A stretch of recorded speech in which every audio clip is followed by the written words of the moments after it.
I'm going to go to the very top one.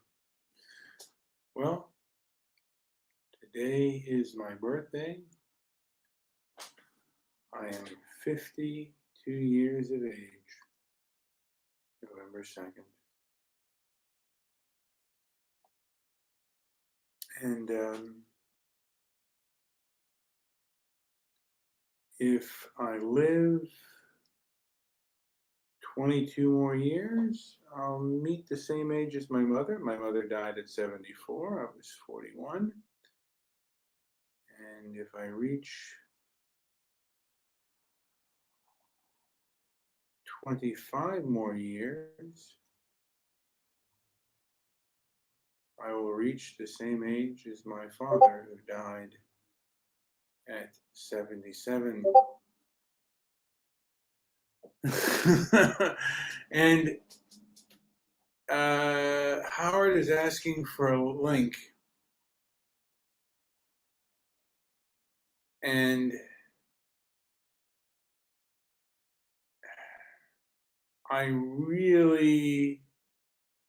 it is really against my better judgment to give him one, because Howard, I had to put the last show on.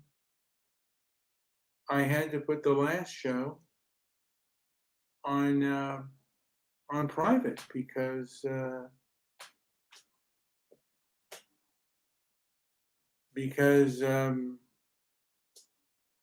I might just do another show, another grab bag show, and I'll give him a link. But I'm not gonna, because I have a few things to add here.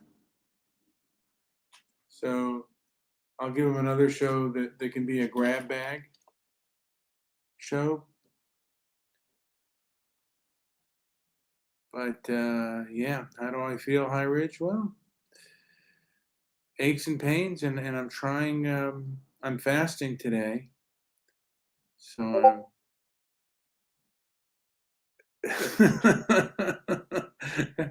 oh God, I gotta turn off Discord because I don't want to hear that noise in the background. Sorry. I'll come back to it and I'll give him a link if he wants one. But I don't want. It's too hard to load on Rumble, and I don't want to lose my train of thought. And also, I want as many people to hear this show as possible. Probably not too many people will hear it, but that's the way it is in YouTube land. It's not what it used to be. You can't create content and just let the algorithms, they don't do that anymore. They're not as generous with putting your stuff out there. But I wanted to just touch on how often are the changes I've gone through, particularly with my parents.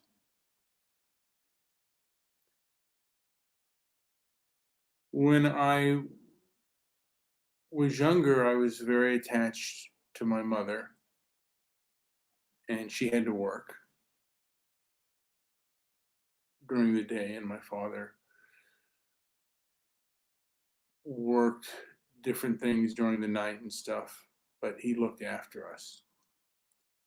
And he was a very, just a very angry man, and he was very strict with his discipline. I mean, he would just use usually his voice, but other times he would spank. And usually I was afraid of my father and very attached to my mother. And then somewhere along the line, I think around 7 or 8, I became attached to my father, and I kind of idolized him.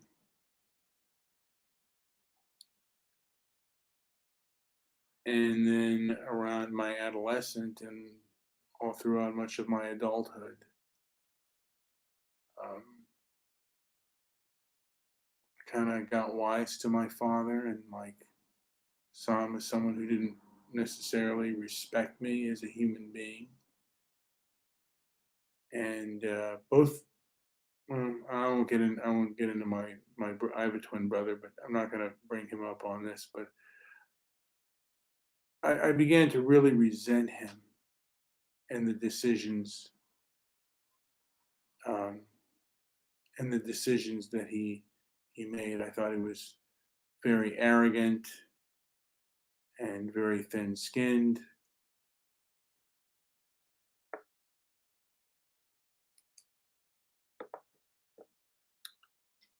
And it really wasn't until he got a lot older and a lot more frail and he was nearing his death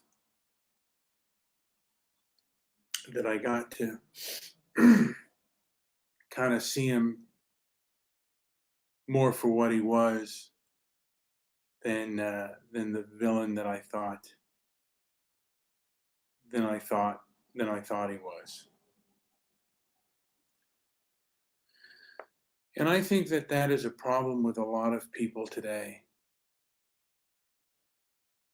And maybe it's even a problem with me. I mean, people see things in such black and white terms that they cannot necessarily see beyond anything else. And it's been a struggle for me since, like I said, I've been a political junkie and a movie junkie for as long as I can remember. Also a cultural junker. I used to always love to watch Phil Donahue and Oprah. I liked Phil Donahue better than Oprah because Phil Donahue often had guests who I found to be oftentimes more interesting. I'm starting to. I feel like a sneeze is coming on that I'm getting ready to sneeze, but no.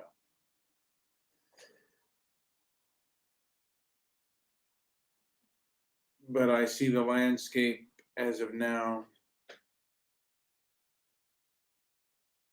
and yeah, we're not talking to each other. We're really much more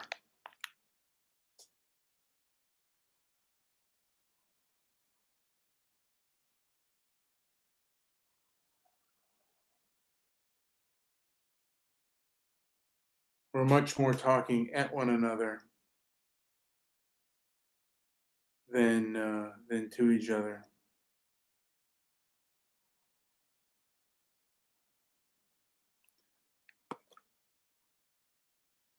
And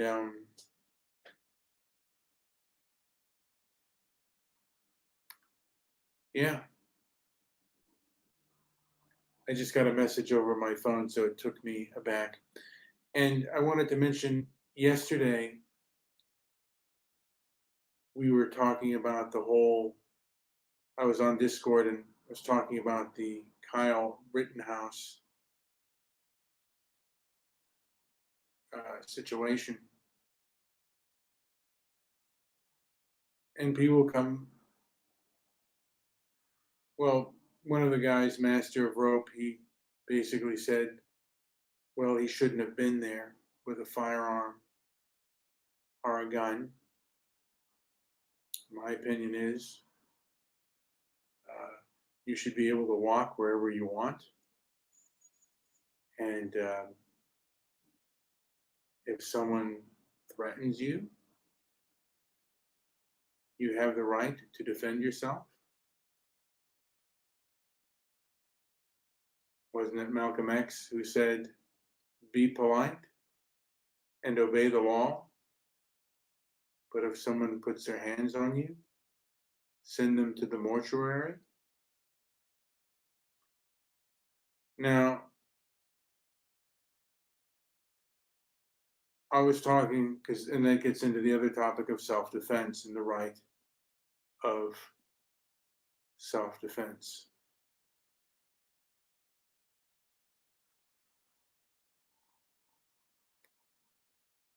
My belief is, and you may disagree with this, but my belief is this: if somebody is threatening me or another person and intends to do that person harm,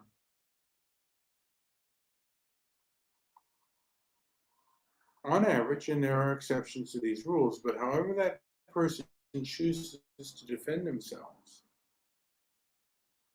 cannot equal to what the aggressor is doing. This is not mutual combat where we're both agreeing to fight. If I don't want to fight and someone wants to fight me and do me harm, however I respond, that's up to me when that person crosses a certain line.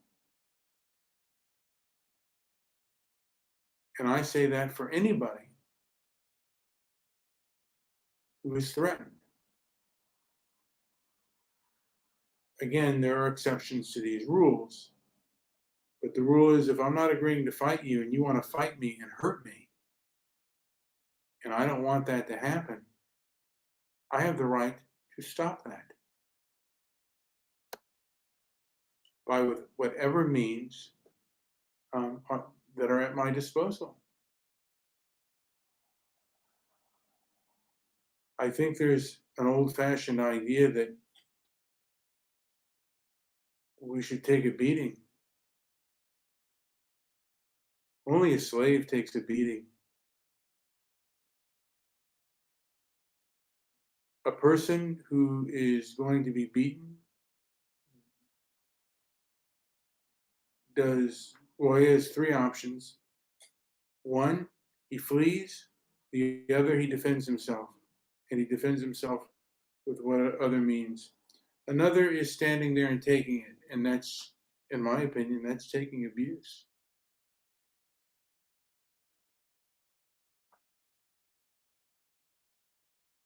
And again, the argument is Kyle shouldn't have been there in the first place. He was in a hostile situation. And maybe it wasn't intelligent. But legally, he has a right to be there. And I think legally he has a right to have a firearm. But even if he didn't, he has the right to defend himself against attack. I guess for some people that doesn't make sense, but that used to make sense to a lot of people. That the right of self-defense against attack was a right. And I believe the Second Amendment is most powerful, not against your government, but against the mob. And right now, it seems that the establishment is siding with mob violence and mobocracy. That's what it looks like in some of these cases. There's one case in New York where it was defense by the Proud Boys, and the Antifa members didn't even cooperate with the police, and they still got prosecuted. And there's another incident in Nebraska where a person got put into a headlock and was being pummeled, and he shot the person through the left clavicle. And they ruled it. The prosecuting attorney ruled it an open and shut case.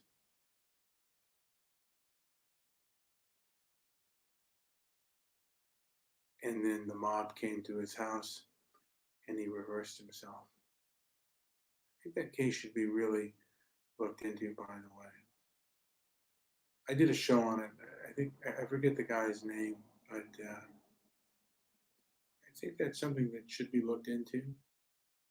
And some of these people who participated in that, I think, are responsible for driving that young Marine to suicide.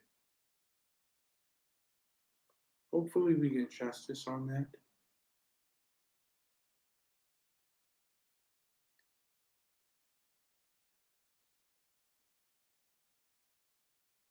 But a lot of people cannot see the forest through the trees.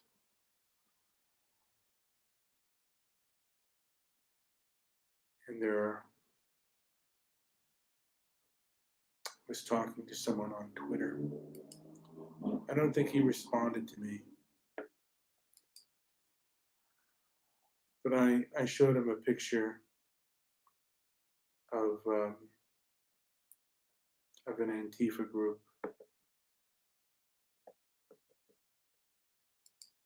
I was talking to someone else, and this gentleman chimed in.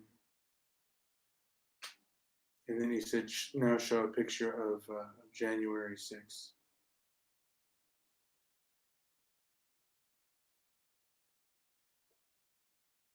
Of them smearing feces on the wall and the like.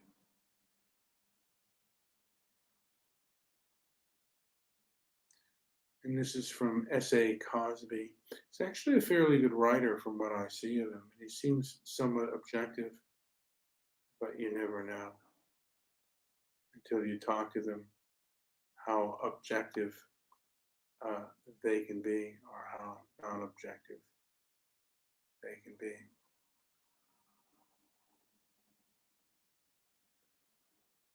But the more I look at the January 6th riot, the more I see the hypocrisy of the establishment as of now. And that certain groups get away with things that other groups cannot. And this doesn't only seem true in America, but throughout the civilized world. From my understanding, in England, Speaker's Corner, which promoted freedom of speech, I think is no longer a place of freedom of speech. I think that the parents of the foreign born, even the grandchildren of the foreign born in that nation, have changed the dynamics of it, and not for the better.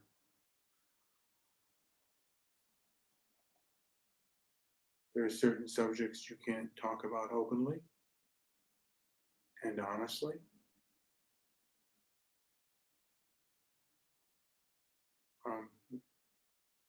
And this is throughout the Western world.